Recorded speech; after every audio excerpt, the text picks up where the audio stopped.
شکریہ ادا کروں گا ڈسٹرکٹ اسپورٹس آفیسر تحسین اللہ صاحب، پاکستان آرمی کے کمانڈنگ آفیسر نوید صاحب کا، ان کی ٹیم کا، اور جتنی لوگوں نے پارٹیسپیٹ کیا. مبارکباد دینا چاہوں گا ساری ٹیموں کو کہ انہوں نے پارٹیسپیٹ کیا، جنہوں نے جیتا ہے ان کو بھی اور جنہوں نے نہیں جیتا.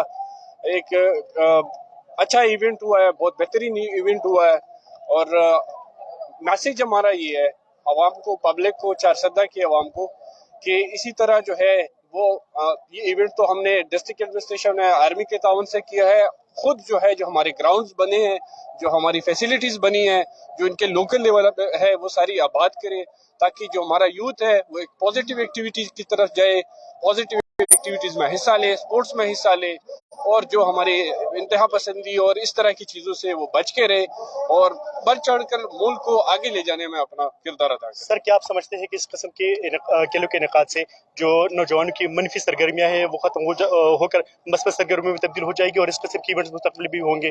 ڈیفینیٹلی جو ہمارا جوان ہے، جو ہمارے یوتھ ہے، وہ اگر اس طرح کی ایکٹیویٹیز میں حصہ لیتے ہیں. اس دن میں نے آپ کو اگزامپل دیا کہ پی ایس ایل میں ایک بندہ جو ہے وہ اس سے گیا ہے، سوات سے گیا ہے، اس سے بنو سے گیا ہے، وزیرستان سے گیا ہے. آپ ادھر جا کے ان علاقوں میں دیکھ لیں کہ ہر بندہ آ کے اس اسپورٹس ایکٹیویٹیز میں حصہ لے رہا ہے. کیوں؟ کیونکہ اس کو بھی آگے کچھ نظر آ رہا ہے. سو ڈیفینیٹلی اگر یوتھ پارٹیسپیٹ کرے گی for peace, it's a very good message. Thank you.